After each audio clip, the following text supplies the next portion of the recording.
السلام علیکم ورحمۃ اللہ وبرکاتہ۔ کیا حال چال ہیں سب کے؟ اللہ تعالیٰ آپ کو، آپ کے پیاروں کو اپنے حفظ و امان میں رکھے، آمین۔ اللہ کے بابرکت نام کے ساتھ اپنا آج کا سبق شروع کرتے ہیں۔ اعوذ باللہ من الشیطان الرجیم، بسم اللہ الرحمن الرحیم۔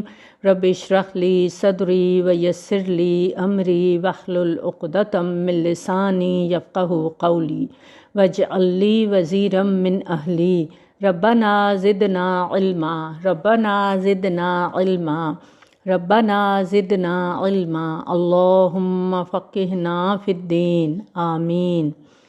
آج ہم سورۃ حامیم سجدہ کی آیت نمبر 30 سے 36 تک پڑھیں گے، 30 نمبر آیت سے لے کر 36 نمبر آیت تک، اور ان آیات پر غور و فکر کریں گے اور ان آیات کی روشنی میں اپنے عمل کا، اپنے معاملات کا، اپنے طرز زندگی کا جائزہ لیں گے کہ ہم کہاں کھڑے ہیں۔ تو آئیے شروع کرتے ہیں۔ بسم اللہ الرحمن الرحیم۔ ان الذین قالوا ربنا اللہ، بے شک جو لوگ کہتے ہیں کہ اللہ ہمارا رب ہے۔ اب سوال یہ پیدا ہوتا ہے کہ کیا ہم ان لوگوں میں شامل ہیں جو یہ کہتے ہیں ربنا اللہ؟ کیا ہمارا قول یہی ہے؟ تو ہم سب تو کہیں گے، میں آپ ہم سب فوراً بولیں گے ہاں بالکل اللہ ہمارا رب ہے۔ لیکن کیا واقعی جب ہم یہ کہتے ہیں تو اس کو سمجھتے بھی ہیں؟ یہ جو ربنا اللہ کہنا ہے نا، یہ اللہ تعالیٰ کے ساتھ گہرے تعلق کا اظہار ہے۔ یہ کوئی چند لفظوں کی تکرار نہیں ہے، یہ معمولی بات نہیں ہے جو ہم کہتے ہیں۔ جو شخص کہتا ہے نا ربنا اللہ، اللہ میرا رب ہے، پھر اس کے سب معاملات اللہ کی مرضی کے مطابق ہوتے ہیں، پھر اس کو اپنے اللہ کے ساتھ شدید گہرا تعلق ہوتا ہے، پھر وہ اپنی خوشی میں، اپنے غم میں، اپنے دکھ میں، اپنی پریشانی میں اپنے رب کی طرف لوٹتا ہے، کیونکہ اس کا تو رب اللہ ہے نا۔ اور رب کے معنی ہم سب جانتے ہیں، جو پرورش کرتا ہے، جو ذرے سے کمال تک پہنچاتا ہے، جو سب کچھ کر سکتا ہے۔ تو اللہ کو رب کہنا کوئی معمولی بات نہیں ہے، اور پھر کہنا ہی نہیں ہے صرف زبان سے، ماننا بھی ہے۔ اب ذرا ہم سب سوچتے ہیں، میں آپ ہم سب اپنی روزمرہ زندگی کے حالات کو دیکھتے ہیں، ذرا ڈالیے نظر اپنی مشکلات پہ، اپنی الجھنوں پہ، اپنی پریشانیوں پہ۔ کس کس موقع پر، کس کس مشکل کے حل کے لیے واقعی ہم نے اللہ کو رب مانا اور اسی سے مدد لی، اسی کی طرف رجوع کیا، اور اس یقین کے ساتھ کہ وہ سب کچھ کر سکتا ہے۔ دیکھیں، رب صرف وہ نہیں ہے جو رزق دیتا ہے۔ اللہ تعالیٰ ہماری جسمانی ہی نہیں، روحانی، جذباتی ساری مشکلات کا مالک ہے۔ رب تو انسان کو انتہائی دکھ اور تکلیف اور پریشانی کے موقع پر وہ روحانی غذا دیتا ہے جو صرف مانگنے والوں کو ملتی ہے، جو تعلق رکھنے والوں کو ملتی ہے، اور جو واقعی کہتے ہیں کہ اللہ میرا رب ہے تو پھر انہیں استقامت نصیب ہوتی ہے۔ پھر ثم استقاموا، تو پھر کیا ہوا؟ وہ جم گئے، ثابت قدم ہو گئے۔ دنیا ادھر سے ادھر ہو جائے، لیکن اپنے نظریے، اپنی سوچ میں، اور جو اللہ کے ساتھ تعلق ہے، اللہ کی عبادت میں، اللہ کے دین کی خدمت میں، اپنے مشن میں ایک بال برابر بھی لرزش نہیں آنے دیتے۔ کسی بھی امتحان کے موقع پر، مشکل کے موقع پر جم جانا، ثابت قدمی اختیار کرنا، اور جو استقامت اختیار کرتا ہے تو پھر ایسے لوگوں پر فرشتے نازل ہوتے ہیں۔ تتنزل علیہم الملائکۃ الا تخافوا ولا تحزنوا وابشروا بالجنۃ التی کنتم توعدون۔ پھر ان پر فرشتے نازل ہوتے ہیں، وہ انہیں کہتے ہیں مت ڈرو، مت غم کرو، اور انہیں جنت کی خوشخبری دیتے ہیں جس کا وعدہ کیا جاتا ہے، جس کا اللہ نے ہم سب سے وعدہ کیا ہے۔ ان کی کیفیت ہوتی ہے، فرشتے ان کے پاس آتے ہیں، کہتے ہیں کس بات کا خوف ہے، کس بات کا غم ہے۔ اور یہی ہے حقیقی معنوں میں خوف اور غم سے اوپر اٹھنے والے لوگ، کہ بڑے سے بڑا حادثہ، بڑے سے بڑا نقصان، بڑی سے بڑی پریشانی ان کے اندر نہ خوف پیدا کرتی ہے نہ غم۔ دیکھیں، دنیا میں جو بھی تکلیف آ جائے، کانٹا بھی چبھ جائے، کوئی ناگوار صورت پیش آ جائے، خواہش کے خلاف، مرضی کے خلاف کوئی بات ہو جائے، تو یقین ہوتا ہے نا ان لوگوں کو کہ صلہ آخرت میں محفوظ ہے۔ تو اللہ تعالیٰ نے تو ساری راحتیں آخرت میں رکھی ہیں نا، اور ہمیں بتا دیا کہ راستہ بڑا مشکل ہے، کٹھن ہے، تکلیف دہ ہے۔ یہ ہو نہیں سکتا کہ کوئی جنت کا مسافر ہو اور اسے رستے میں ناپسندیدہ حالات سے گزرنا نہ پڑے، اس کی مرضی کے خلاف چیزیں نہ آئیں، اس کی پسند کے خلاف باتیں نہ ہوں۔ لیکن یہی جنت کا رستہ ہے، کوئی دوسرا رستہ ہے ہی نہیں جنت میں جانے کا۔ لیکن ہم کیا چاہتے ہیں؟ ہم چاہتے ہیں جنت بھی ہمیں مل جائے، لیکن ناگوار اور مرضی کے خلاف کسی بھی قسم کی صورتحال کا ہمیں سامنا نہ کرنا پڑے۔ تو اللہ تعالیٰ نے فرمایا نا، ام حسبتم ان تدخلوا الجنت، جنت تمہیں یوں ہی مل جائے گی۔ جنت کی خوشخبری ملتی ہی ان لوگوں کو ہے جو ان الذین قالوا ربنا اللہ ثم استقاموا، جو اللہ کو رب مان کے اس کے رستے پہ جم جاتے ہیں، پھر وہ لوگوں کی باتوں کی پرواہ نہیں کرتے۔ ایسے ہی لوگوں کو فرشتے کہتے ہیں نحن اولیاؤکم فی الحیات الدنیا وفی الآخرۃ ولکم فیہا ما تشتہی انفسکم ولکم فیہا ما تدعون۔ فرشتے کیا کہتے ہیں؟ ہم تمہارے دوست ہیں، دنیا میں بھی آخرت میں بھی۔ تو قرآن ہمیں بتا رہا ہے نا، یہ قرآن کی آیات ہیں، تو اس میں تو کوئی شک والی بات ہی نہیں۔ اب دیکھیں، دنیا میں بعض دفعہ انسان تکلیف میں ہوتا ہے، کوئی بہت بڑا حادثہ ہو جاتا ہے، بہت بڑا غم آتا ہے، کوئی ایسی بیماری آ جاتی ہے، کوئی آتا ہے ہمیں دلاسا دیتا ہے، سر پہ ہاتھ رکھتا ہے، کہتا ہے فکر کیوں کرتے ہو، میں ہوں نا تمہارے ساتھ۔ تو کتنی تسلی ہو جاتی ہے نا، انسان خود کو محفوظ سمجھنے لگتا ہے۔ تو یہاں تو فرشتے کہہ رہے ہیں دیکھو ہم تمہارے ساتھی ہیں، دنیا کی زندگی میں بھی اور آخرت میں بھی۔ تو یہ تو سوچنے کی بات ہے نا کہ کیا ہمیں کبھی فرشتوں کی سرگوشیاں سنائی دیں؟ کیا کبھی ایسی سرگوشی سنی ہم نے کہ ہم تمہارے دوست ہیں، سب تمہارا ساتھ چھوڑ جائیں تو کوئی بات نہیں، غم نہیں کرنا؟ کیوں ہمیں ایسی وسپرنگ نہیں سنائی دیتی؟ کیوں ہم مشکل یا تکلیف میں وسپرنگ سن نہیں پاتے؟ اس لیے کہ ہم نے ربنا اللہ بولا ہے، لیکن صحیح معنوں میں مانا نہیں ہے، ہمارے اندر صحیح معنوں میں استقامت آئی ہی نہیں، ہم نے خوف میں غم میں رب کو اس طرح پکارا ہی نہیں، رب سے مدد ہی نہیں لی۔ ہم تو دوسروں کی طرف دیکھتے ہیں، دوسروں کے سہارے پر جیتے ہیں۔ تو جو دوسروں کے سہارے پر جیے گا وہ تو مایوس ہوگا نا، کوئی غم ہو، بیماری ہو، تکلیف ہو، ہم اسی چیز کو دیکھتے رہتے ہیں، کون آیا کون نہیں آیا، کس نے غم میں میرا ساتھ دیا، کون مجھے چھوڑ گیا، اور اسی غم کو لے کر بیٹھ جاتے ہیں۔ اور آخرت میں بھی فرشتوں کا ساتھ انہیں نصیب ہوگا جنہیں دنیا میں نصیب ہو جائے گا۔ آخرت ہے کیا؟ دیکھیں، آخرت ہمارا دوسرا گھر ہے نا۔ آج ہم یہاں ہیں اس دنیا میں، کل ہمیں وہاں منتقل ہونا ہے، انتقال، ایک جگہ سے دوسری جگہ چلے جانا۔ تو ہماری تو ٹرانسفر ہونے والی ہے نا، یہاں تو ہم نے نہیں رہنا، یہ تو مانی ہوئی بات ہے۔ اور ٹرانسفر کا ایک مخصوص طریقہ ہے کہ ہمارا جسم ختم ہو جاتا ہے، لیکن ہماری روح، ہمارے احساسات، ہمارے جذبات نہیں مرتے۔ جیسے دنیا میں ہوتے ہیں ویسے ہی مرنے کے بعد بھی ہوتے ہیں، اور ویسے ہی قیامت کے دن بھی اٹھیں گے، ہمارے ساتھ اٹھیں گے، اس جسم کے ساتھ اٹھیں گے۔ اور اگر ہم نے دنیا میں مطمئن نفس کے ساتھ زندگی گزاری، ہمارا دل مطمئن ہے، دنیا میں استقامت ہے، ثابت قدمی ہے، دنیا میں ہم خوف اور غم سے اوپر اٹھے ہوئے ہیں، دنیا میں ہمیں اللہ کی مدد پر بھروسہ ہے، اللہ کی تائید اور فرشتوں کی دوستی پر بھروسہ ہے، تو یہ سارا نظام وہاں بھی ایسا ہی ہوگا۔ جیسا کہ حدیث میں آتا ہے، جس حال میں مرو گے اسی حال میں اٹھائے جاؤ گے۔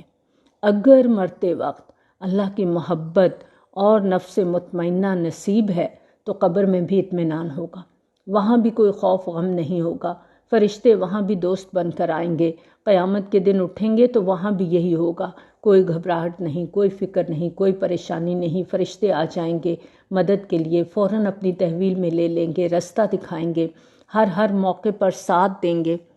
اب دیکھیں گے، آپ کہیں اجنبی ملک میں جاتے ہیں، وہاں آپ جہاز سے اترتے ہیں تو کوئی آتا ہے آپ کو گائیڈ کرتا ہے، وہ کہتا ہے آئیں میرے ساتھ، میں آپ کو وہاں کی زبان بھی نہیں آتی، لیکن وہ آپ کے ایک ایک قدم پر آپ کو گائیڈ کرتا ہے، تو آپ کتنا کمفرٹیبل فیل کرتے ہیں۔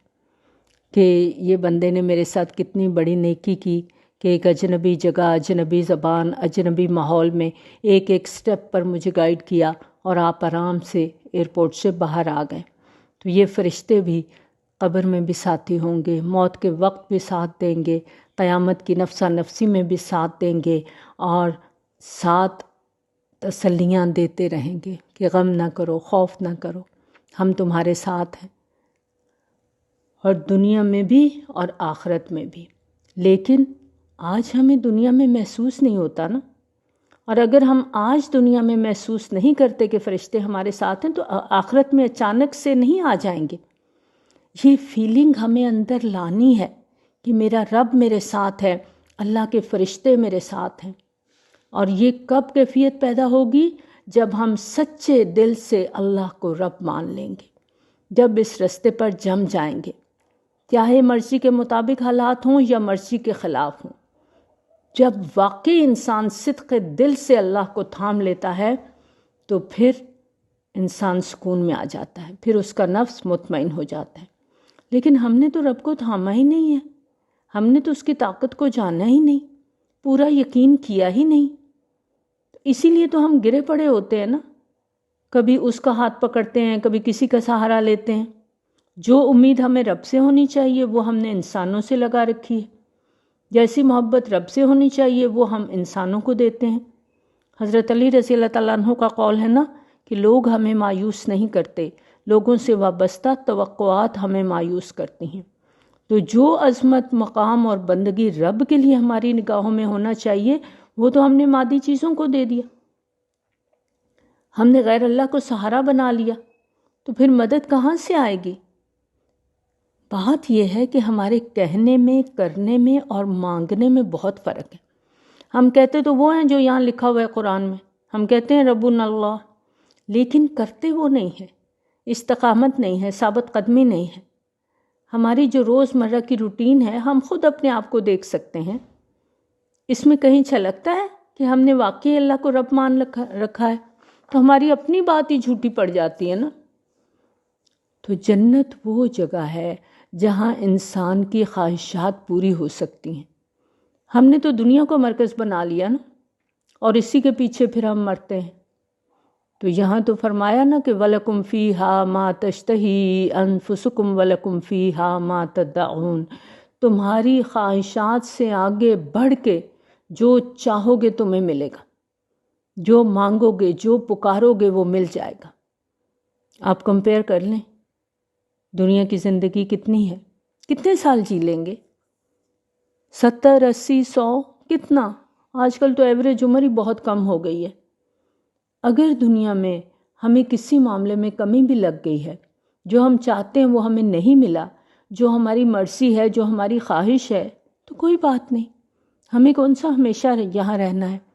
اب دیکھیں کرائے کے مکان میں جو لوگ رہتے ہیں تو وہ اگر کوئی نلکا خراب ہو جاتا ہے، کوئی دروازہ ٹوٹ جاتا ہے، وہ بادر نہیں کرتے، وہ کہتے ہیں کون سا ہم نے یہاں رہنا ہے، یہ تو ہم عارضی طور پہ یہاں آئے ہوئے ہیں، ہم نے چھوڑ دینا ہے یہ گھر، تو ہمیں کیا پڑی ہے کہ ہم اس پہ اپنی جان مارتے پھریں۔ تو یہ دنیا تو کرائے کا گھر ہے، اور جب ہم دنیا کو جنت بنانے کے پیچھے لگ جاتے ہیں نا تو پھر نقصان اٹھاتے ہیں۔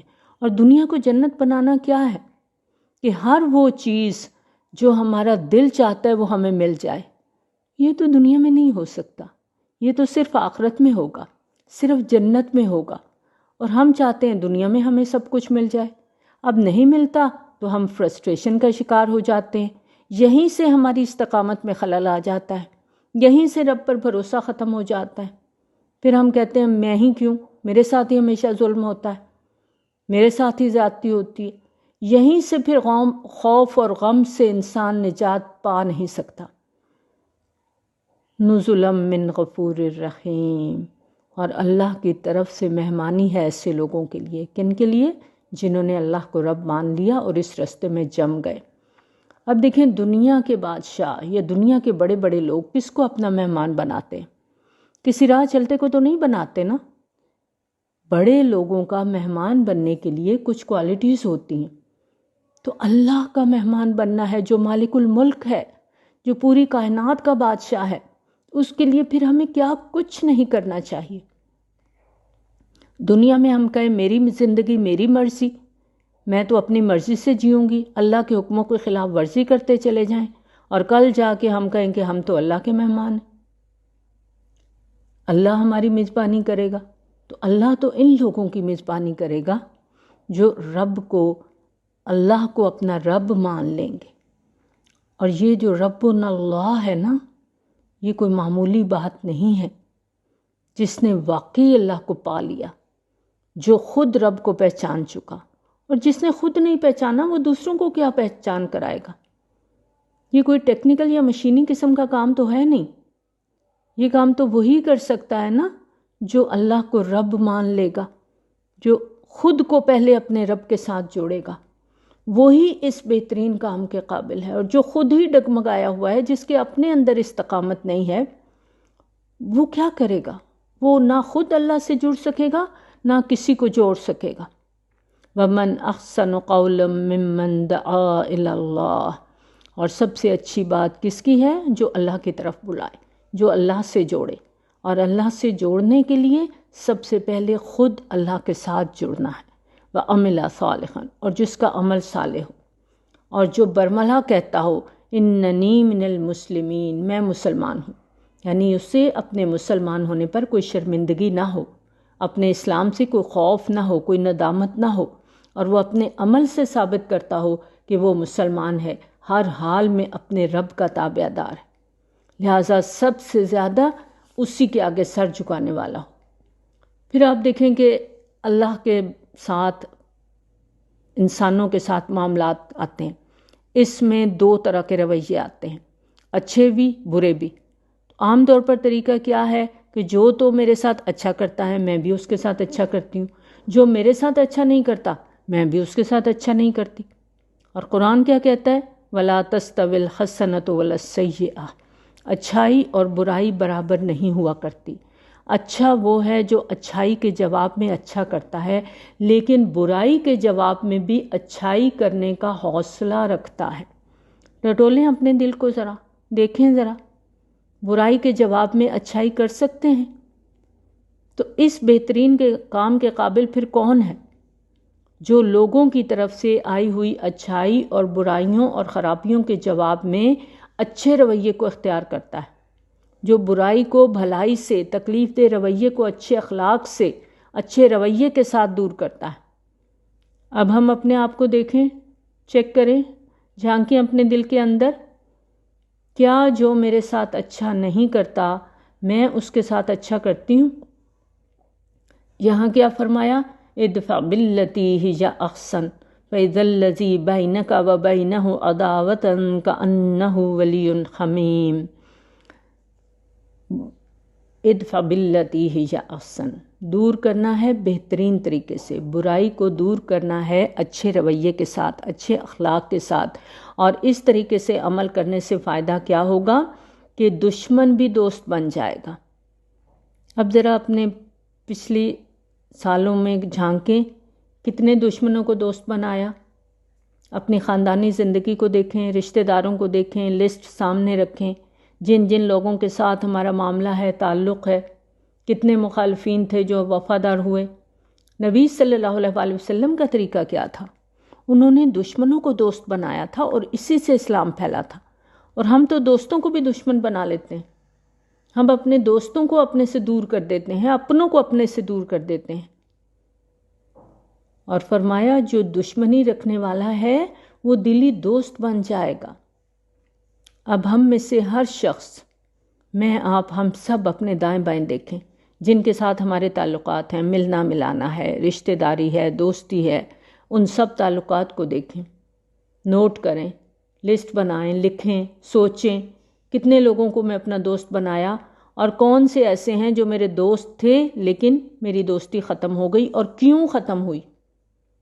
وجہ یہ ہوتی ہے کہ ہم غلطی سامنے والے میں دیکھتے ہیں، اپنی غلطی نہیں دیکھتے، نہ دیکھنا چاہتے ہیں نہ ماننا چاہتے ہیں۔ اور جو جتنی غلطیاں دوسرے میں تلاش کرتا ہے وہ اپنے آپ سے غافل ہوتا چلا جاتا ہے، اس کے اندر کی غلطیاں اور خطائیں اسے نظر ہی نہیں آتی، دکھائی نہیں دیتی، کیونکہ کسی اور کی طرف توجہ ہے نا۔ تو کبھی بھی ہمارے انسانی تعلقات اچھے نہیں ہو سکتے جب تک ہم اپنے اندر غلطی دیکھنے کی عادت نہیں ڈالتے۔ نہ تھی حال کی جب ہمیں اپنی خبر، رہے دیکھتے اوروں کے عیب و ہنر، پڑی اپنی برائیوں پہ جو نظر تو نگاہ میں کوئی برا نہ رہا۔ تو اصل کام کیا ہے کہ میری غلطی کہاں ہے، میری بھول کہاں ہے۔ جب تک ہماری نگاہیں اپنے آپ پر نہیں پڑیں گی ہمارے معاملات درست نہیں ہو سکتے۔ یہ اصل ٹیسٹ ہے، یہ اصل چیلنج ہے۔ عداوت والوں کو کس میں بدلنا ہے؟ اچھے تعلقات ہی نہیں، دلی دوست، گہرا دوست بنانا ہے۔ اور ان سب چیزوں کے لیے کیا چاہیے؟ وَمَا يُلَقَّاهَا إِلَّا الَّذِينَ صَبَرُوا، اور نہیں یہ ملتا مگر ان لوگوں کو جنہوں نے صبر کیا۔ جو صبر نہیں کر سکتا وہ کوئی خیر نہیں پا سکتا۔ اور یہ صفت اور کوالٹی کس سے ملتی ہے؟ وَمَا يُلَقَّاهَا إِلَّا ذُو حَظٍّ عَظِيمٍ، جس کی قسمت بڑی ہے، جو بڑے نصیبے والا ہے۔ عام طور پر ہم یہی کہتے ہیں نا، میری تو قسمت ہی خراب ہے۔ تو یہاں کیا بات پتہ چل رہی ہے کہ قسمت ہمارے اپنے ہاتھ میں ہے کہ ہم کیا ڈیزرو کرتے ہیں، کس چیز کے حقدار ہیں۔ یہ جو ذو حظ عظیم ہے نا، یہ وہ شخص ہوتا ہے جس کے اندر صبر ہوتا ہے، جو برائی کا بدلہ بھلائی سے دینا جانتا ہے، جو دوسروں کی غلطیوں کو معاف کر دیتا ہے، جو صرف غصے کو پیتا نہیں ہے بلکہ احسان کرنا جانتا ہے اور معاف کر کے احسان کے درجے پر چلا جاتا ہے۔ ہم میں سے ہر ایک کو اپنے آپ کو پرکھنے کی ضرورت ہے۔ اب جب ہم قرآن کو پڑھتے ہیں، ان آیات کو دیکھتے ہیں، پھر ہم کہتے ہیں اچھا میں اب برائی کے جواب میں بھی میں نے اچھا ہی کرنا ہے۔ اب سب سے بڑی رکاوٹ شیطان آ جاتا ہے۔ اس لیے فرمایا وَإِمَّا يَنزَغَنَّكَ مِنَ الشَّيْطَانِ نَزْغٌ فَاسْتَعِذْ بِاللَّهِ إِنَّهُ هُوَ السَّمِيعُ الْعَلِيمُ۔ جہاں سے ابتدا وہیں پہ انتہا۔ وسوسوں کا علاج اللہ سے مضبوط تعلق، پھر کوئی مایوسی نہیں، کیونکہ إِنَّهُ هُوَ السَّمِيعُ الْعَلِيمُ، وہ تو سنتا ہے، وہ جانتا ہے۔ ایسا نہیں ہے کہ وہ تمہاری بات نہیں سنے گا، تمہاری دعائیں قبول نہیں کرے گا۔ تمہیں خود دیکھنا ہے کہ تمہاری دعاؤں میں خلوص کتنا ہے، یقین، تڑپ اور بھروسہ کتنا ہے، تم نے رب کو رب کتنا مانا ہے۔ لیکن یہ ایک بہت بڑی حقیقت ہے کہ جو گفتگو ہم عام زندگی میں کرتے ہیں، ہمارے جو خیالات ہوتے ہیں، سوچیں ہوتی ہیں، رات کو سوتے وقت ہمیں وہی چیزیں خواب میں آتی ہیں۔ بعض اوقات ہوتا ہے نا، آپ کوئی چیز سوچتے سوچتے سو جاتے ہیں تو اسی سے ریلیٹڈ خواب آنے شروع ہو جاتے ہیں۔ عام طور پر اپنے بچوں کو دیکھا ہوگا کہ بعض دفعہ بچہ کسی چیز پر ضد کرتا ہے اور روتے روتے سو جاتا ہے، لیکن جیسے ہی اٹھتا ہے پھر وہی بات دہرانے لگتا ہے۔ تو جو فکر اور غم ہمیں سوتے وقت ہیں، جب آنکھ کھلے گی تو وہی کیفیت طاری ہوتی ہے۔ یہ ایکسپیرینس ہم دنیا میں کرتے ہیں نا، اور قیامت میں بھی کریں گے۔ لوگوں کے بارے میں جو کچھ ہماری مائنڈ میں آتا ہے، جو ہماری سوچ ہے، نیگیٹو ہے، پوزیٹیو ہے، اللہ کے بارے میں جو ہمارا گمان ہے، یقین ہے، محبت ہے، احساسات ہیں، جس حال میں بھی ہم ہوتے ہیں اسی پر ہمارا اینڈ ہوگا اور اسی کے ساتھ دوبارہ اٹھائے جائیں گے۔ اور یہی ہمارے امتحان ہوتے ہیں کہ خوف میں، غم میں، مشکل میں، پریشانی میں ہم اپنی اقدار کو کتنا سنبھال کر رکھتے ہیں اور کتنا پھسلتے ہیں۔ مشکل تب ہوتی ہے جب ہم فرائض سے غافل ہو جاتے ہیں۔ کوئی بھی مشکل آئے سب سے پہلے کیا چیز چھوٹتی ہے؟ نماز چھوٹ جاتی ہے۔ خوشی کا موقع آئے سب سے پہلے نماز چھوٹ جاتی ہے۔ نماز ایک ٹیسٹ ہے نا، جو اللہ کے ساتھ ہر رشتے کو، ہر تعلق کو ظاہر کرتا ہے۔ نماز تو اللہ سے ہماری ڈائریکٹ کمیونیکیشن ہے نا۔ تو جب ہر مشکل میں یہ بانڈ ہی ٹوٹ جاتا ہے، یہ ظاہری تعلق ہی ٹوٹ جاتا ہے، سب سے پہلے جو بریک آتی ہے وہ نماز میں آتی ہے۔ تو جب ہمارا اللہ سے رابطہ ہی مضبوط نہیں تو پھر ہم کیا امید رکھیں گے، کیا تمنا رکھیں گے؟ یہ ہمارا بہت بڑا امتحان ہے کہ ناخوشگوار، ناپسندیدہ حالات میں احسن رویہ اختیار کرنا، برائی کا جواب بھلائی سے دینا۔ کیونکہ عام طور پر ہوتا ہے کہ جب کوئی چھوٹی برائی کرتا ہے تو ہم جب تک اس سے بڑھ کے جواب نہ دیں ہماری تسلی نہیں ہوتی، اور اس کے ساتھ پھر ہم جب تک نشر نہ کریں ہمیں سکون نہیں آتا۔ اور بعض اوقات گھر کے اندر مشکلات ہوتی ہیں، بعض اوقات گھر کے باہر ہوتی ہیں، لیکن دونوں صورتوں میں ہی ہمیں صبر کا حکم ہے۔ کیونکہ یہ کوالٹی کس کو ملتی ہے؟ نصیبے والوں کو ملتی ہے۔ اب دیکھیں نبی صلی اللہ علیہ وآلہ وسلم کی اہلیہ حضرت خدیجہ رضی اللہ تعالیٰ عنہا، انہوں نے تمام مخالفتوں کے باوجود نبی صلی اللہ علیہ وآلہ وسلم کی بعثت کو مانا اور ان کی مصیبتوں میں ہر طرح سے ان کا ساتھ دیا۔ مخالفین ان کے ارد گرد جمع ہوتے، شور مچاتے، طرح طرح سے نبی صلی اللہ علیہ وآلہ وسلم کو ستانے کی تدبیریں کرتے تھے، اور انہی حالات میں ایک مرتبہ حضرت جبرائیل علیہ السلام نبی صلی اللہ علیہ وآلہ وسلم کے گھر تشریف لائے اور انہوں نے فرمایا حضرت خدیجہ رضی اللہ تعالیٰ عنہا کو اللہ تعالیٰ کی طرف سے سلام پہنچا دیجیے۔ اس کے بعد جبرائیل علیہ السلام نے کہا مجھے حکم دیا گیا ہے کہ میں خدیجہ کو ایک ایسے گھر کی خوشخبری دے دوں جو موتیوں کا ہے، جہاں نہ شور ہے نہ تکلیف ہے، اور یہ حضرت خدیجہ کے لیے ایک بہت بڑی خوشخبری تھی۔ اور یہ صرف حضرت خدیجہ کے لیے خوشخبری نہیں، تمام اہل ایمان کے لیے ایک سبق ہے۔ اور حضرت خدیجہ رضی اللہ تعالیٰ عنہ کو یہ خوشخبری کیوں ملی؟ ان کے لیے اللہ کا سلام کیوں آیا تھا؟ جنت کے خاص محل کا وعدہ کیوں کیا گیا تھا؟ یہ پیشگی خبر انہیں دی گئی تھی ان کے رویے کی وجہ سے، جو لوگوں کی برائیوں کے جواب میں وہ بھلائیاں کر رہی تھیں، اور ہر اہل ایمان کے لیے ایک طرح سے وعدہ ہے۔ لیکن یہ وعدہ کب وفا ہوگا؟ جب کوالٹیز بھی وہی ہوں جو حضرت خدیجہ رضی اللہ تعالیٰ عنہا کے اندر تھی۔ یہ ہم سب کی کامیابی کا راستہ ہے۔ مومن کو موجودہ دنیا میں سرکش انسانوں کی طرف سے اذیتیں پیش آتی ہیں۔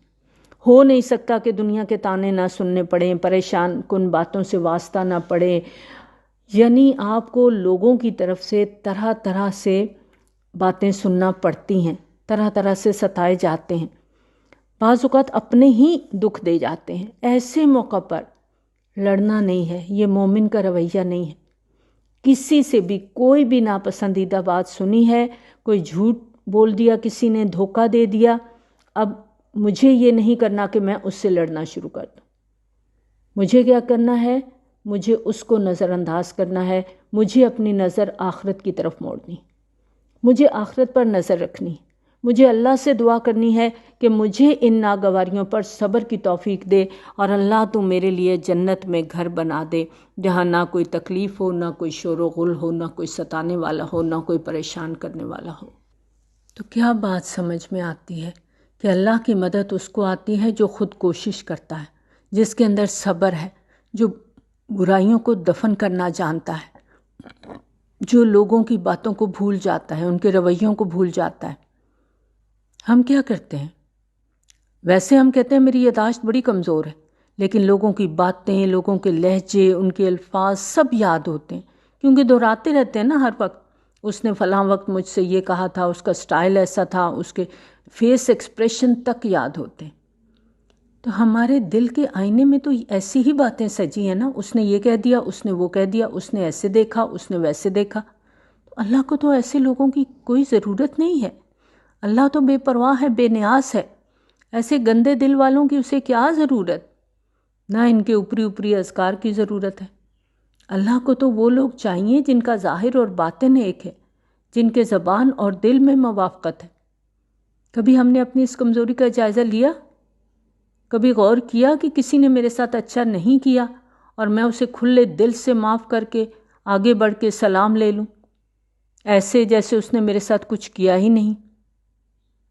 تو اگر ہم واقعی چاہتے ہیں کہ اللہ کی مدد آئے تو ہمیں اس کمزوری پہ قابو پانا ہوگا، اپنے دل کو بڑا کرنا ہوگا۔ دل کی صفائی بہت ضروری ہے۔ یہ جو دل ہوتا ہے نا، اس کے اندر نا چھوٹے چھوٹے دراز ہوتے ہیں، تو ان کو کھولا کریں، صاف کیا کریں۔ ہر وقت صفائی کی ضرورت ہے۔ رات کو سونے سے پہلے نا اس دل کو نکال کے ہتھیلی پہ رکھا کریں، چاروں طرف دیکھیں، کہیں کوئی بغض، حسد، کینہ تو نہیں، کوئی کسی کے خلاف میرے دل کے اندر ایسی کوئی بات تو نہیں جو مجھے پنچ کر رہی ہے۔ سونے سے پہلے کچن کو صاف کرتے ہیں نا اچھی طرح سے، تاکہ رات کو کوئی کیڑے مکوڑے نہ آئیں کچن کے اندر۔ تو دل کو بھی صاف کرنا ہے تاکہ کوئی بری بات دل کے اندر لے کر ہم نہ سوئیں۔ بلے شاہ کہتے ہیں، تیرے چٹے کپڑے کس کم آون، جے اندروں ہوویں کالا ہو، باہروں جھاڑو کسے نہ کم دا، جے اندر لگا جالا ہو۔ کمرہ ہم صاف کر دیں اور الماریوں میں کاٹ کباڑ بھرا ہوا ہو تو بات تو نہیں بنتی نا. بات تو تبھی بنتی ہے کہ الماریاں بھی صاف ہوں. تو صرف باہر سے اجلے نہیں ہونا، اپنے دل کو اجلا کرنا ہے، اپنے دل کو صاف کرنا ہے. عام طور پہ ہم جو ایک بات بولتے ہیں نا، ہم کہتے ہیں میرے سے غلط بات برداشت نہیں ہوتی. بات یہ ہے کہ صحیح بات تو سب برداشت کر لیتے ہیں، اور غلط بات کو برداشت کرنے کا مطلب کیا ہے کہ ہمارا ریئیکشن والا رویہ نہ ہو. یہ بات نہیں ہے کہ ہم غلط بات کو صحیح کہنے لگیں. غلط بات تو غلط ہے. اس وقت ہمارا ریئیکشن کیا ہے؟ کیا ہم لڑ پڑے یا ہم نے اصلاح کے لیے کوئی کوشش کی؟ یہ نہیں ہو سکتا کہ کسی میں استقامت ہو لیکن ضد نہ ہو. یہ تو دونوں چیزیں نا، انسان تو ہے ہی ازداد کا مجموعہ، تو دونوں چیزیں اس کے اندر ہوتی ہیں. اور جب ہماری استقامت متزلزل ہوتی ہے نا، تو ہم ضد اور انا کا شکار ہو جاتے ہیں. تو کسی کی غلط بات کے جواب میں ثابت قدمی سے جمے رہنا، اچھائی پر پکا رہنا، یہی استقامت ہے. اور انہی لوگوں کے بارے میں اللہ تعالیٰ نے فرمایا کہ یہ قسمت والوں کو نصیب ہوتی ہے. ذو حظ عظیم، جس کے اندر پیشنس ہے، صبر ہے، برداشت ہے. ان الذین قالوا ربنا اللہ، بے شک وہ لوگ جنہوں نے کہا اللہ ہمارا رب ہے. ہم بھی تو انہی لوگوں میں شامل ہیں نا. لیکن اب ہم اس آیت کو اپنے اوپر لے کر دیکھیں گے، خود کو چیک کریں گے، اپنے آپ کو ٹٹولنا ہے. کیا میں ان لوگوں میں شامل ہوں جنہوں نے اللہ کو اپنا رب مان لیا؟ کیونکہ اللہ کو جو اپنا رب مان لیتا ہے، پھر وہ اپنا غم، اپنی خوشی، اپنے دکھ میں اللہ کی طرف رجوع کرتا ہے. کیا میں ایسا کرتی ہوں یا ابھی بھی غیر اللہ سے توقعات وابستہ رکھتی ہوں؟ میری استقامت کا کیا حال ہے؟ کیونکہ جس نے اللہ کو رب مان لیا ثم استقاموا، وہ تو پھر جم گیا. پھر ہی فرشتوں کی سرگوشیاں سنائی دیتی ہیں نا، پھر ہی وہ تسلی دینے کے لیے آتے ہیں کہ غم نہ کرو. کیا انتہائی رنج میں، غم میں، پریشانی میں، تکلیف میں میرے دل کی کیفیت ایسی ہوتی ہے؟ دین پر استقامت اور اطمینان مجھے ملتا ہے جب میں کسی ایسی کیفیت کا شکار ہو جاتی ہوں، جب میں سخت تکلیف میں ہوں، یا اس وقت خوف، غم، غصہ، مایوسی اور بددلی میرے اندر آ جاتی ہے. کیونکہ جس نے اللہ کو رب مان لیا نا، اس کا تو عملی رویہ ہی مختلف ہوتا ہے. اسے یقین ہوتا ہے کہ میں تنہا ہو کے بھی تنہا نہیں ہوں. کیا مجھے یقین ہے کہ میں اکیلی نہیں ہوں؟ ساری دنیا بھی چھوڑ دے لیکن میرا رب مجھے نہیں چھوڑے گا، میرا رب میرے ساتھ ہے. کیا میرا اخلاق اور کردار ایسا ہے کہ میں اللہ کے مہمان بن کر رہوں؟ کیونکہ اللہ تعالیٰ کے مہمان ہر کوئی تو نہیں بنے گا. اللہ کے خاص بندے ہوں گے نا جو نزلا من غفور الرحیم ہے. تو ہم سب کو اپنی ترجیحات کو دیکھنا ہے، اپنے وقت کے استعمال کو دیکھنا ہے کہ ہم اپنے وقت کا استعمال کس طرح کر رہے ہیں. یہ بالکل ایسے ہی ہے جیسے ایک گلاس ہے. آپ گلاس کے اندر کچھ پتھر ڈال دیتے ہیں تو لگتا ہے گلاس بھر گیا، لیکن گیپس ہیں. اب ان گیپس میں آپ بجری ڈال دیتے ہیں. بجری ڈالنے کے بعد لگتا ہے اب کوئی گنجائش نہیں ہے، لیکن ریت ڈالی جا سکتی ہے. اب ریت ڈالنے کے بعد تو لگتا ہے اب تو بالکل جگہ نہیں، لیکن جب پانی ڈالیں گے تو پانی اپنی جگہ خود بنا لے گا. اسی طرح ہماری زندگی ہے، ہمارا وقت ہے. ہمارا ایک دن 24 گھنٹے خالی جگ کی طرح ہے. اسے ہمیں یا تو پہلے درجے پر پانی سے بھرنا ہے، یا ریت سے بھرنا ہے، یا بجری سے. تو ترجیحات کا تعین بڑا ضروری ہے نا. اگر ہم پہلے پانی سے بھر دیں گے تو باقی چیزوں کی گنجائش تو کم بچے گی نا، اور اگر پہلے ریت ڈال دیں گے تو پتھر نہیں جائیں گے. تو سب سے پہلے کیا ڈالنا ہے؟ بڑے پتھر، یعنی بڑے بھاری کام، بڑی ذمہ داریاں، فرائض کی ادائیگی، اپنی ذمہ داریوں کی ادائیگی. یعنی جب ہم اپنا وقت استعمال کرنے لگیں تو ہماری ترجیحات میں نمبر 1 فرائض کی ادائیگی ہونی چاہیے. تو عام طور پہ ہمارا حال یہ ہوتا ہے کہ جب ہم اپنے وقت کا استعمال کرتے ہیں تو بہت سا وقت غیر ضروری، غیر اہم اور فضول چیزوں میں ضائع کر دیتے ہیں. یہاں ہم سب اپنے آپ کو دیکھ سکتے ہیں نا کہ دن میں کتنا وقت ہم موبائل پہ لگا دیتے ہیں، بلا وجہ، بلا ضرورت، ایسے ہی بیٹھے بیٹھے سکرول کرتے رہتے ہیں. تو کتنا ٹائم لگتا ہے. یہ ہفتے کے ہفتے وہ ڈیٹا آپ کو بتاتا ہے نا کہ اس ہفتے آپ نے اتنے گھنٹے یوز کیے، یوٹیوب پہ اتنے گھنٹے یوز کیے آپ نے، یہ سب موبائل آپ کو بتاتا ہے. تو ہم سب کو یہاں اپنے آپ کو دیکھنا ہے کہ میرے پاس جو وقت ہے اس کا استعمال کیا ہے. پھر ہم کہتے ہیں وقت ہی نہیں ملتا، کیا کریں. اب دیکھیں نماز ہے، فرض ہے نا، اور اول وقت کی نماز بھی پسندیدہ ہے، لیکن اس میں بھی ہم ٹال مٹول کرتے رہتے ہیں. کئی دفعہ وقت نکل جاتا ہے، پھر بس آرام سے اتنا کہہ دیتے ہیں ہو آج تو اتنی مصروفیت تھی کہ نماز کا ٹائم ہی نہیں ملا. کوئی دکھ کوئی رنج تو نہیں ہوتا، بس ایسے ہی سرسری سا کہہ کے پھر اپنے کاموں میں لگ جاتے ہیں کہ کوئی بات نہیں، قضا ہوگی تو کیا ہوا، اللہ تو غفور الرحیم ہے، وہ تو معاف کر دے گا. پھر نماز کی ادائیگی کے ساتھ ساتھ ہمیں نیکی کے کام بھی کرنے ہیں. وَمَنْ أَحْسَنُ قَوْلًا مِّمَّنْ دَعَا إِلَى اللَّهِ. تو سب سے اچھی بات کیا ہے؟ اللہ کی طرف بلانا، نیکیوں کا شوق رکھنا. یہ میری ترجیحات میں کس نمبر پر ہے؟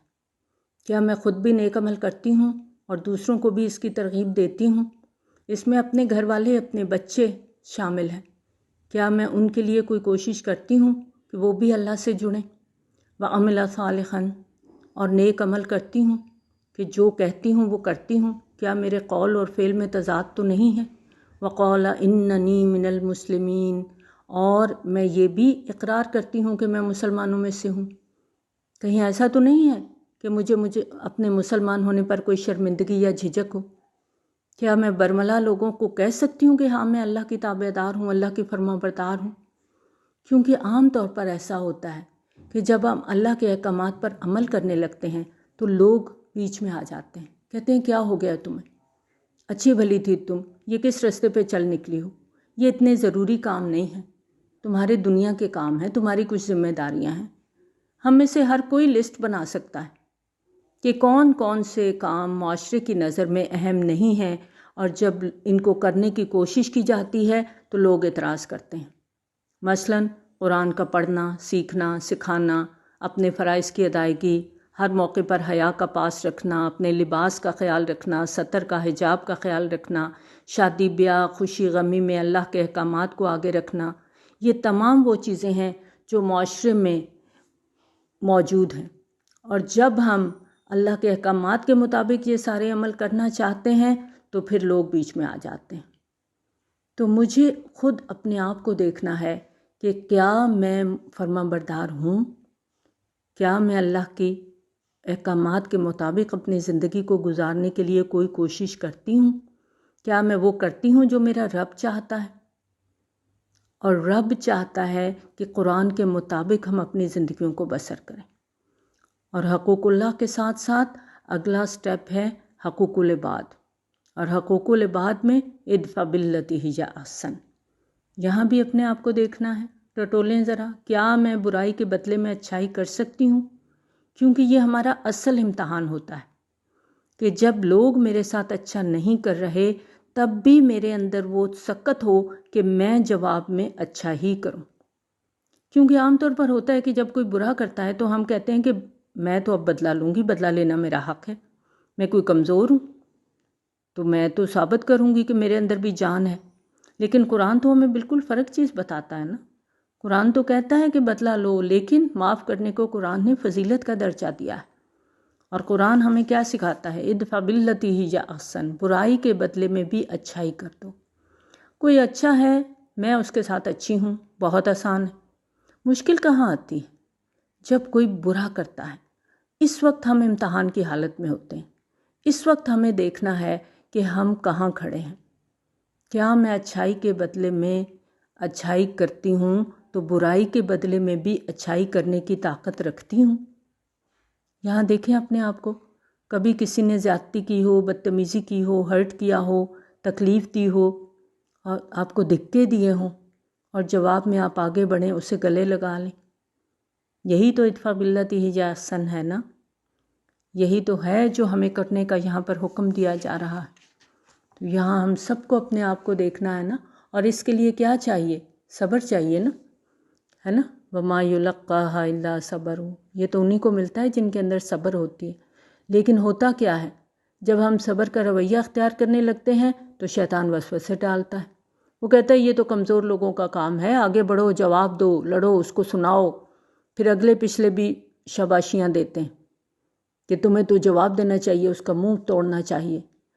اب جب یہ ساری باتیں ہوں، وسوسے آئیں، دل کے اندر ایسے خیالات آئیں تو کیا کرو؟ فاستعذ باللہ، اللہ کی پناہ میں آ جاؤ۔ اللہ ہے نا تمہارے ساتھ، انہ هو السمیع العلیم، وہ تو سن بھی رہا ہے، وہ تو جانتا بھی ہے۔ سب سے زیادہ بدقسمت انسان وہ ہے جس نے اپنے رب کو نہیں پایا، کیونکہ وَمَا يُلَقَّاهَا إِلَّا ذُو حَظٍّ عَظِيمٍ، یہ بڑے نصیبے والوں کو ملتا ہے۔ جو رب کو نہیں پہچانتا، اس کی عظمت کو نہیں جانتا، وہ آگے کیسے بڑھے گا؟ وہ جنت کے لیے کیسے کوالیفائی کرے گا؟ سیریا کے ایک پروفیسر نے ایک سفر میں اندلس کا دورہ کیا۔ وہاں پر انہوں نے غرناطہ میں الحمرا نامی محل دیکھا جو مسلم دور حکومت میں بڑے اہتمام سے بنایا گیا تھا۔ اپنے سفر نامے میں انہوں نے ایک قصہ کوٹ کیا جو کہ وہاں پر ایک دیوار پر لکھا ہوا تھا۔ کہتے ہیں کہ میکسیکو کا ایک سیاح اپنی بیوی کے ساتھ الحمرا کو دیکھنے آیا۔ جب وہ اس کی کشش سے غیر معمولی متاثر ہو کر اس کو دیکھنے میں محو تھا تو اس نے دیکھا ایک اندھا فقیر اس کی بیوی کے قریب ہو کر اس سے صدقہ مانگ رہا ہے۔ تو سیاح نے اپنی بیوی سے کہا، اس کو زیادہ دو اور خوب دو، کیونکہ دنیا میں اس سے بڑی بدبختی اور کوئی ہو نہیں سکتی کہ آدمی غرناطہ میں ہو اور اندھا ہو اور الحمرا کو نہ دیکھ سکے۔ یعنی اس سیاح کو سب سے بڑی بدبختی یہ نظر آئی کہ آدمی الحمرا کے سامنے کھڑا ہو اور اندھا ہو۔ لیکن ایک اور بدبختی ہے جو ساری بدبختیوں سے بڑی ہے، اور وہ آخرت میں پیش آنے والی ہے۔ قرآن میں اللہ تعالیٰ فرماتے ہیں نا، جو شخص اس دنیا میں اندھا رہا وہ آخرت میں بھی اندھا رہے گا اور بہت زیادہ دور ہوگا راستے سے۔ آخرت وہ جگہ ہے جہاں اللہ رب العالمین اپنے تمام جمال اور کمال کے ساتھ جلوہ فرما ہوگا۔ وہاں پر انسان اپنے رب کو اس طرح دیکھ سکے گا جیسے موجودہ دنیا میں 14ویں کے چاند کو دیکھتا ہے۔ تو اس وقت وہ شخص کتنا بدبخت ہوگا جو اللہ کی ہستی کو دیکھنے سے محروم ہوگا۔ نبی صلی اللہ علیہ وآلہ وسلم نے فرمایا، جب جنت والے جنت میں اور جہنم والے جہنم میں جا چکے ہوں گے تو پکارنے والا پکارے گا، اے اہل جنت، تمہارے لیے اللہ کا ایک وعدہ ہے، وہ چاہتا ہے اس کو تمہارے لیے پورا کرے۔ اہل جنت کہیں گے، وہ کیا ہے؟ کون سا وعدہ ہے؟ کیا ہمارے پلڑے بھاری نہیں کر دیے گئے؟ کیا ہمارے چہروں کو روشن نہیں کر دیا گیا؟ اللہ تعالیٰ نے ہمیں جنت میں داخل کر دیا، جہنم سے بچا لیا۔ جب یہ سب ہو جائے گا تو ایک پردہ اٹھے گا، پھر وہ اپنے رب کو دیکھیں گے، اور خدا کی قسم کوئی نعمت جو اللہ نے انہیں دی ہوگی وہ انہیں اللہ کو دیکھنے سے زیادہ محبوب نہ ہوگی، اور نہ اس سے زیادہ ان کی آنکھوں کو ٹھنڈی کرنے والی کوئی چیز ہوگی۔ لیکن بات یہ ہے کہ آخرت میں اللہ کا دیدار انہی لوگوں کو نصیب ہوگا جو اس دنیا میں رب کو پا لیں گے، جن کے اندر صبر کی کوالٹی ہوگی، جو برائی کے جواب میں بھلائی دیں گے، جنہوں نے اللہ کو رب مانا اور اس رستے پر جم گئے۔ اور جو شخص اس دنیا میں اللہ تعالیٰ کی نشانیوں کو دیکھتے ہوئے بھی، اللہ کی قدرتوں کو دیکھتے ہوئے بھی اللہ کو نہ دیکھ پائے، اس سے بڑا بدقسمت اور کوئی نہیں ہوگا۔ جس کو رب یہاں نہیں ملا اس کو وہاں کیسے ملے گا؟ یہ جو ہمارا رب کے ساتھ ڈھیلا ڈھالا سا تعلق ہے نا، لاپرواہی کا تعلق ہے۔ کبھی کوئی واقعہ ہو گیا، کوئی تکلیف آ گئی تو رب کی طرف متوجہ ہو گئے، پھر اپنی دنیا میں لوٹ آئے۔ یہ کافی نہیں ہے، اس سے آگے جانے کی ضرورت ہے کہ انسان پر وہ کیفیت گزرے کہ جب اللہ کی یاد آئے تو اس کی آنکھوں سے آنسو بہنے لگیں۔ ایسا ہوتا ہے۔ قیس بن حازم ایک تابعی ہیں، کہتے ہیں ایک دن اپنا سر بیوی کی گود میں رکھے ہوئے تھے کہ رو پڑے، بیوی بھی رو پڑی۔ انہوں نے پوچھا، تم کیوں رو رہی ہو؟ بیوی نے کہا، میں نے آپ کو روتے دیکھا تو میں بھی رو پڑی۔ فرمانے لگے، مجھے تو اللہ تعالیٰ کے اس قول نے رلا دیا کہ تم میں سے ہر شخص جہنم سے گزرے گا، تو مجھے نہیں معلوم کہ میں اس سے بچ پاؤں گا یا نہیں، یا گزر پاؤں گا کہ نہیں۔ اب دیکھیں کیا چیز تھی، کون سی چیز انہیں رلا رہی ہے؟ بنیادی طور پہ رب کی عظمت تھی نا، کیونکہ جب رب کی عظمت انسان کے دل میں بیٹھ جاتی ہے تو گناہوں کا احساس بڑھ جاتا ہے۔ منافق گناہوں کو ایسے دیکھتا ہے جیسے ناک پہ مکھی بیٹھ گئی، بس اڑا دیا، ختم۔ اور مومن اپنے گناہوں کو اس طرح دیکھتا ہے کہ اس کے دل میں گناہوں کا احساس بڑھتا ہے۔ یعنی رب کو پانا زبان یا الفاظ کا کھیل نہیں ہے کہ انسان یہ کہے کہ میں نے تو رب کو پا لیا۔ یہ جو رب کی یاد ہے نا، یہ کوئی انگلیوں پر گھمائی جانے والی چیز نہیں ہے، یا زبان کی صرف پریکٹس کا نام نہیں ہے۔ رب کو پانا رب پر آخری درجے کا اعتماد کرنا ہے، بھروسہ کرنا ہے، اللہ کی یاد میں آنسو بہانا ہے، اس کی یاد سے سکون پانا ہے۔ الا بذکر اللہ تطمئن القلوب، اللہ کے ذکر سے دلوں کو اطمینان ملتا ہے۔ اور انسان کے لیے آپ دیکھیں دنیا میں سب سے زیادہ خوشی کی حالت کون سی ہوتی ہے؟ کوئی چیز ہم لینا چاہتے ہیں، پانا چاہتے ہیں، وہ چیز ہمیں مل جاتی ہے تو بے حد خوشی کا احساس ہوتا ہے۔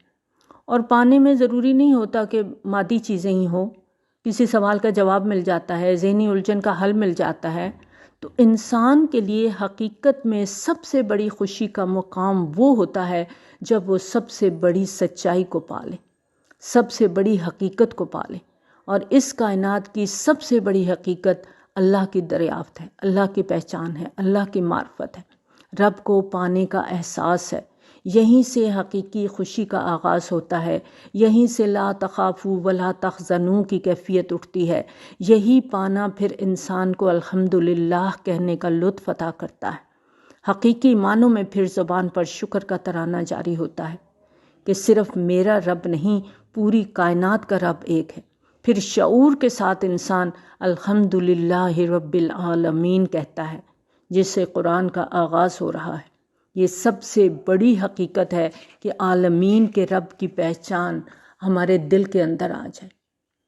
اب دیکھیں ہم جتنی بھی کوشش کریں تو رب کی جو اصل قدر ہے ہم اس کو پوری طرح نہیں پا سکتے، اور جتنی ہمارے اندر کمی کوتاہی ہوتی ہے اتنا ہی ہم اس حقیقت کو پانے میں کمی کوتاہی کا شکار ہو جاتے ہیں۔ کیونکہ ہر کوئی اپنے کیلیبر، اپنے ظرف، اپنے پیمانے، اپنے امیجنیشن، اپنی سوچ کے مطابق اپنے رب کو پاتا ہے۔ جتنی سوچ میں وسعت ہوگی، جتنی طلب سچی ہوگی، اسی درجے پہ ہم رب کو پا لیں گے۔ اب دیکھیں کہ اہل جنت جب جنت میں پہنچ کر رب کا دیدار کریں گے تو اس وقت ان کی پکار کیا ہوگی؟ آخر دعوانا ان الحمد للہ رب العالمین۔ اس وقت بھی رب کی حمد و ثنا کریں گے۔ یہی ہے ربنا اللہ رب کل شیء، رب تو ہر چیز کا رب ہے، دو عالم سے کرتی ہے بیگانہ دل کو، عجب چیز ہے لذت آشنائی۔ لیکن یہ ہو بھی تو ہم نے پایا ہی نہیں رب کو، اسی لیے تو ہر وقت غم میں ڈوبے رہتے ہیں، شکوے ہیں، مایوسی ہے، ڈپریشن ہے، گولیاں کھانی پڑتی ہیں سکون کے لیے۔ لیکن اگر مجھے یقین ہو کہ میرا رب میرے ساتھ ہے تو پھر کس بات کا غم، کیسی فکر؟ لا تحزن، کیوں؟ ان اللہ معنا۔ اب دیکھیں تاریخ میں اس سے مشکل مرحلہ اور کون سا ہوگا؟ نبی صلی اللہ علیہ وآلہ وسلم مدینہ کی طرف ہجرت فرما رہے ہیں، جان خطرے میں ہے، دشمن تعقب میں ہے۔ اس وقت خوف کا کیا عالم ہو سکتا ہے کہ غار کے اندر ہیں اور دشمن غار تک پہنچ چکا ہے۔ اس وقت ایسا اطمینان کہ اپنے ساتھی سے کیا کہتے ہیں؟ لا تحزن ان اللہ معنا، اللہ ہمارے ساتھ ہے۔ یہ ہوتا ہے رب کو پانا، یہ ہوتی ہے یقین کی کیفیت۔ یاد ہے آپ کو جب نبی صلی اللہ علیہ وآلہ وسلم درخت کے نیچے آرام فرما رہے تھے تو ایک شخص تلوار تان کے کھڑا ہو گیا، کہنے لگا بتاؤ میرے ہاتھ سے تمہیں کون چھڑائے گا؟ تو کیا فرماتے ہیں؟ میرا اللہ۔ اور کیا ہوا تھا؟ اس کے ہاتھ سے تلوار چھٹ گئی تھی۔ یہ ہے رب کو پانا کہ اگر اللہ کی مدد میرے ساتھ ہے تو مجھے کوئی نقصان دے ہی نہیں سکتا، اور اگر اللہ نے مدد سے ہاتھ کھینچ لیا تو کوئی میری مدد کر نہیں سکتا، کوئی بچا نہیں سکتا۔ حضرت موسیٰ علیہ السلام نے دریا پار کرنا تھا، پیچھے فرعون کا لشکر تھا اور آگے دریا تھا، اور اس وقت ان کے ساتھی پریشان ہو گئے تھے۔ تو موسیٰ علیہ السلام نے کیا کہا تھا کہ میرا رب میری رہنمائی کرے گا۔ تو جب ہمیں رب کا یقین ہوتا ہے نا کہ رب میرے ساتھ ہے، پھر کوئی خوف، کوئی غم ہوتا ہی نہیں ہے۔ اب مجھے کیا کرنا ہوگا اپنے رب کو پانے کے لیے؟ کیونکہ اللہ کو پانے کے لیے صرف کتابیں پڑھنا کافی نہیں ہے، صرف کوئی لیکچر سن لینا کافی نہیں ہے۔ ان لوگوں کی محفل بہت فائدہ مند ہوتی ہے جنہوں نے رب کو پا لیا، لیکن جب تک ہم اپنے رب کے ڈالے ہوئے امتحان میں رب کو نہیں پاتے، رب کو نہیں تھامتے، اس وقت تک ہم رب کو پانے کا لطف نہیں اٹھا سکتے۔ دیکھیں ہر ایک کی زندگی میں، میری میں، آپ کی میں، ہر ایک کی زندگی میں کوئی نہ کوئی چھوٹی سی بات مرضی کے خلاف آ جاتی ہے، کوئی ناپسندیدہ چیز آ جاتی ہے، کوئی کام نہیں بن رہا، کوئی مسئلہ حل نہیں ہو رہا، کوئی دکھ ہے، تکلیف ہے، پریشانی ہے، بیماری ہے، کچھ بھی ہے۔ تو ہم کیا کرتے ہیں؟